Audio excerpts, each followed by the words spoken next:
আছে, বাকী অন্যান্য বিষাক্ত সাঁথৰো অধিক উদ্ধাৰ কৰিছোঁ আৰু অন্য বনৰীয়া জন্তু চৰাইকে উদ্ধাৰ কৰি নিৰাপদ স্থানত পুনৰ সংস্থাপনৰ ব্যৱস্থা কৰিছোঁ।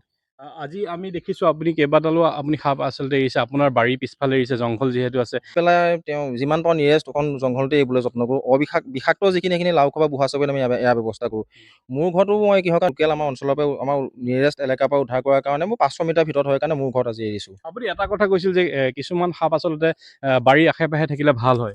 হয়, ধৰক আপোনাৰ যিটো আপোনাৰ গুম সাপ, এইটো আমাৰ মচুৱা গুম সাপটো, সেইটো আগৰ দিনৰ আমাৰ ককা দেউতাহঁতৰ দিনত সেইটো বাৰীৰখীয়া সাপ বুলি কয়।